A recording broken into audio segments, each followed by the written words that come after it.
Nah, sekarang nomor 11. Seorang siswa menemukan 5 buah benda dan melakukan pengukuran. Diperoleh data sebagai berikut. Jika kelima benda tersebut dimasukkan ke dalam zat cair yang memiliki massa jenis sebesar 1,5 gram per sentimeter pangkat 3, ini dibacanya sentimeter kubik ya, karena pangkat 3, maka sifat benda yang sesuai adalah, berarti ini kamu perlu cari massa jenis dulu, karena dia nanya itu benda tersebut, ini benda 1, kedua, ketiga, keempat, kelima akan ngapung, tenggelam, apa melayang. Tuh. Nah, ini kita coba dari benda pertama dulu ya. Ini benda 1. Berarti tadi cara cari massa jenisnya itu, kalau benda 1 dulu ya, itu kan rumusnya rho, itu massa per volume. Massanya itu 22 dibagi volume. Volumenya itu 16. Dan ya berarti harus ngitung massa jenisnya masing-masing. Benda 1 berapa massa jenisnya, benda 2, benda 3, benda 4 sampai benda 5. Nah, berarti coba hitung benda 1 dulu. Itu rumusnya rho sama dengan massa dibagi volume.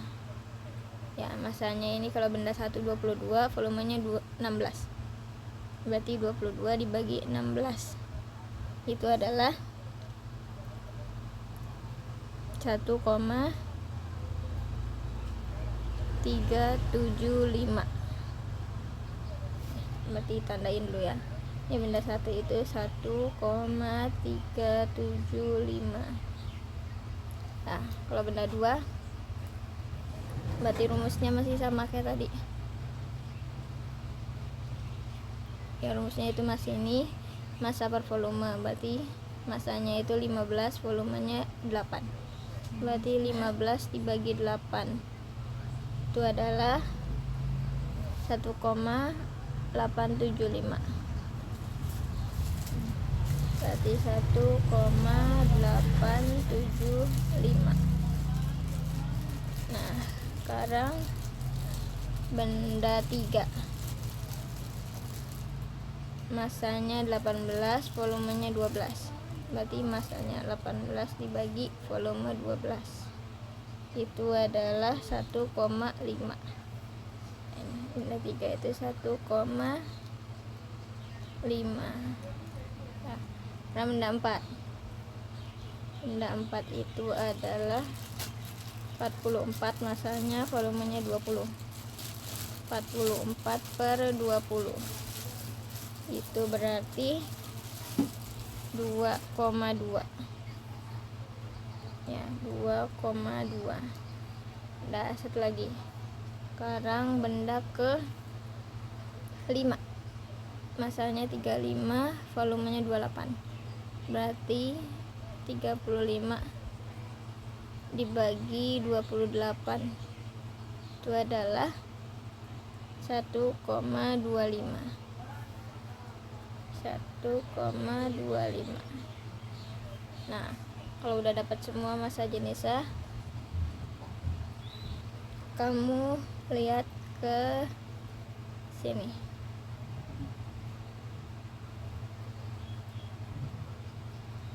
Ya, yang tentang tenggelam, mengapung, atau melayang.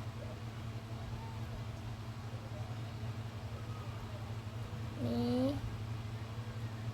Nah, ini kuncinya. Kalau massa jenis bendanya lebih besar dari massa jenis cairan berarti tenggelam. Kalau sama dengan berarti melayang. Kalau kurang berarti mengapung. Ya, berarti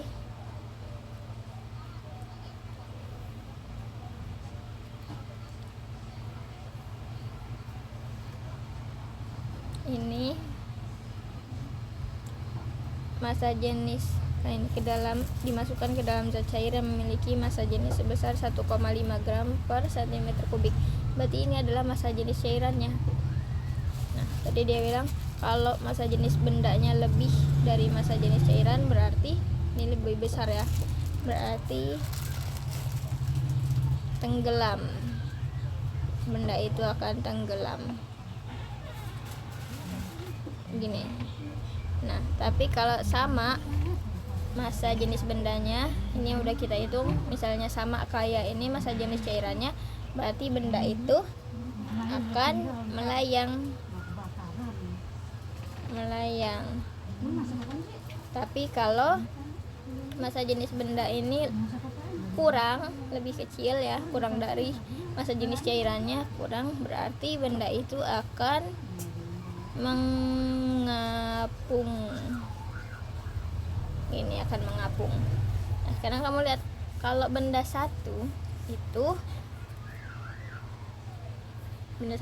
massa jenisnya 1,375 ya, 1,375. Kita bandingin sama ini, massa jenis cairannya itu 1,5. Mana yang lebih besar menurut kamu? Jangan kamu lihat banyaknya angka ya.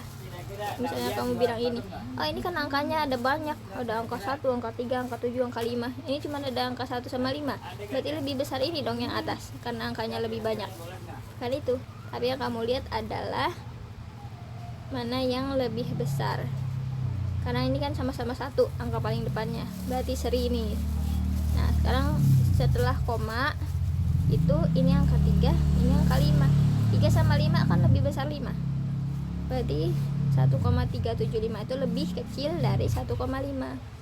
Berarti benda yang pertama ini 1,375, massa jenisnya lebih kecil daripada massa jenis cairan. Kalau lebih kecil berarti benda itu akan mengapung. Ya, benda pertama akan mengapung. Ini betul mengapung. Ini tenggelam, salah ya. Nah, sekarang kita lihat benda kedua.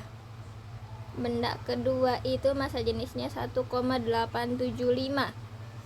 Sekarang kamu bandingin lagi. Massa jenis benda kedua itu 1,875. Massa jenis cairannya 1,5. Nah, kalau ini kamu bandingin lagi. Ini angka depannya sama-sama 1. Sekarang angka keduanya, angka setelah koma. Ini angka 8, ini angka 5. 8 sama 5 kan lebih besar 8. Berarti yang lebih besar itu ini 1,875, yaitu massa jenisnya lebih besar daripada massa jenis cairan. Karena lebih besar berarti ini benda itu akan tenggelam. Benda keduanya akan tenggelam. Nah, ini betul. Ini dia bilang mengapung, salah ya. Berarti yang betul adalah yang C. Nanti kalau kamu cek benda yang ketiga, ini dia bilang melayang, akan betul juga. Coba lihat benda ketiga itu massa jenisnya ini 1,5. Nah, ini massa jenis bendanya 1,5 benda ketiga. Terus massa jenis cairannya juga 1,5. Sama berarti. Kalau sama, benda itu akan melayang. Ya, benda ketiga berarti akan melayang. Nah, ini betul. Ya, ini benar. Nah, sekarang benda keempatnya. Benda keempat itu adalah massa jenisnya ini 2,2 tadi kapus. Nah, 2,2 itu sama 1,5, udah pasti lebih besar 2,2 ya. Berarti karena lebih besar, benda itu akan tenggelam. Tenggelam berarti, nah ini benar. Sekarang satu lagi, benda kelima. Beratnya itu adalah 1,25. Sekarang kamu bandingin lagi. 1,25, ini massa jenis benda kelima, sama massa jenis cairannya itu 1,5. Nah, lebih besar mana? Jangan kamu bilang ini ya, yang pertama, karena angkanya ada banyak tuh, ada angka 1, angka 2, angka 5. Kalau yang kedua cuma ada angka 1 sama 5, bukan kayak gitu. Tapi kamu bandingin mana yang lebih besar. Ini 1 sama 1 sama, masih kuat, seri berarti. Karena angka setelah koma, ini angka 2, ini angka 5. berarti lebih besar angka 5. Makanya massa jenis cairannya ini 1,5 lebih besar. Berarti massa jenis bendanya lebih kecil. Karena lebih kecil berarti dia itu mengapung. Nah, ini benar berarti. Jadi yang C jawaban. Nah, karena nomor 12. Berikut ini yang termasuk jenis unsur metaloid adalah metaloid itu ya yang berarti pertengahan antara logam sama non logam, sama yang bukan logam. Berarti itu ada boron, tellurium sama polonium. Ya, di video yang kakak kirim ada tentang ini metaloid, contoh-contohnya. Ya, berarti yang D. Kalau selain itu salah. Nah, karena ini Ahmad sedang mengamati dan mengumpulkan informasi dari internet tentang sifat-sifat dari unsur emas Au. Hasil pengamatannya dirangkum dalam tabel. Yang ditanya sifat fisika dari emas. Sifat fisika berarti itu sifat yang kelihatan ya, yang bisa kamu lihat pakai ini mata kita. Sifat fisika berarti berbentuk padat, ya benar, karena bentuknya ya kelihatan padat, cair apa gas, berarti itu fisika. Terus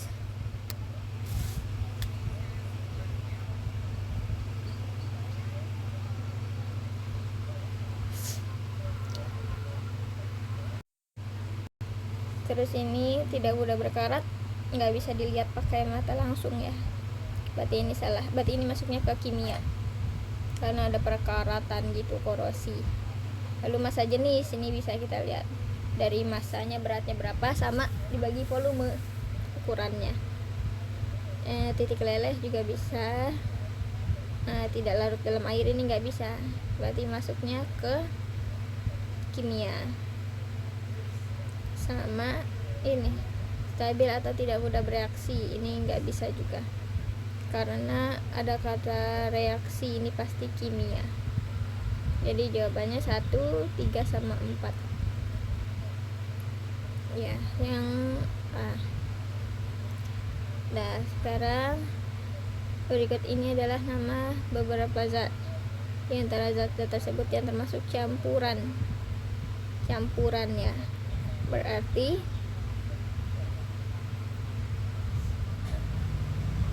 ini udara ya. Lalu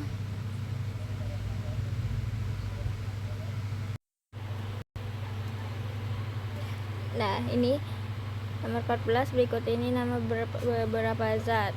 Yang ditanya campuran, berarti ini ya, dari beberapa unsur atau gabungan. Ini tuh udara, karena udara kan dari gas ya, gas macam-macam. Lalu kalau gula pasir ya enggak, cuma dari gula aja, enggak ada tambahan. Lalu air laut, ini kan dari air sama garam, berarti ini campuran. Air murni tidak, karena cuma air biasa. Lalu emas juga tidak. Perunggu ini iya ya, ada gabungan dari tembaga juga sama lain-lain. Berarti nomor 1, 3, sama 6. Nah, sekarang nomor 15. Beri tanda centang pada kolom benar atau salah untuk setiap pernyataan. Susunan partikelnya sangat rapat. Gaya tarik antar molekul sangat kuat dan tidak mudah berubah bentuk. Adalah sifat dari batu, kayu, dan besi. Sekarang kamu lihat dulu, batu, kayu, sama besi itu masuknya ke benda padat, cair apa gas? Ya, kalau ke benda padat ya betul ya, karena mereka ini keras ya, terus pas kamu pegang nggak berubah bentuknya, besar kecilnya juga nggak berubah. Nah, berarti ini termasuk benda padat. Kalau padat berarti susunan partikelnya sangat rapat ya, kayak tadi ini isinya itu partikel-partikelnya ini nggak ada jarak, rapat banget. Terus gaya tarik antar molekul sangat kuat, karena dia dempet-dempet itu berarti tarik menariknya kuat dan tidak mudah berubah bentuk ya, berarti betul. Kalau ini sebuah benda memiliki massa 8 gram dan volume 40 cm kubik. Posisi benda ketika dimasukkan ke dalam air yang memiliki massa jenis 1 gram per cm kubik akan tenggelam. Berarti kita perlu cari massa jenisnya dulu ya. Massa jenis itu rho sama dengan M dibagi V, massa dibagi volume. Massanya itu 8 gram. 8 dibagi volumenya itu 40. 8 bagi 40 itu berarti kalau kamu pakai ini ya, pohon 8 dibagi 40 kan nggak bisa karena 8 lebih kecil, berarti tambahin 0, sini juga tambahin 0 atasnya. Nah, berarti 80 dibagi 40 itu dapat 2. Ini 80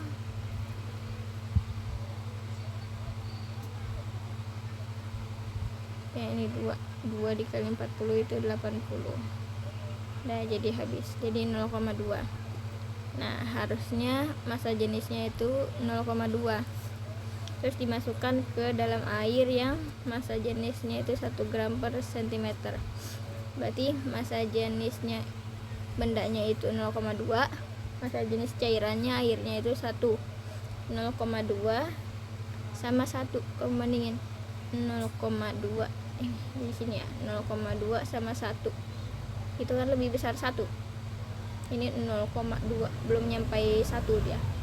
Berarti karena lebih kecil 0,2 nya, karena lebih kecil tadi, berarti kalau lebih kecil benda itu akan kalau lebih kecil berarti benda itu akan mengapung harusnya. Ini bukan tenggelam, berarti salah. Lalu yang ketiga, peristiwa turunnya salju adalah contoh dari peristiwa mengkristal. Ini betul ya, turunnya salju. Salju kan berarti dari uap air itu yang naik. Uap itu bentuknya gas ke padat karena salju kan. Salju itu kayak es batu, bisa kamu pegang padat. Berarti gas ke padat itu mengkristal, betul. Sekarang ini, garam yang kita konsumsi pada umumnya berasal dari air laut. Petani garam di Madura memanfaatkan panas matahari untuk membuat garam. Proses pembuatan garam yang dilakukan petani tersebut dilakukan dengan teknik sublimasi. Sublimasi berarti menyublim ya. Nah, kalau pembuatan garam ini kan harusnya itu evaporasi atau penguapan, bukan malah sublimasi. Ya, bukan menyublim. Berarti itu salah.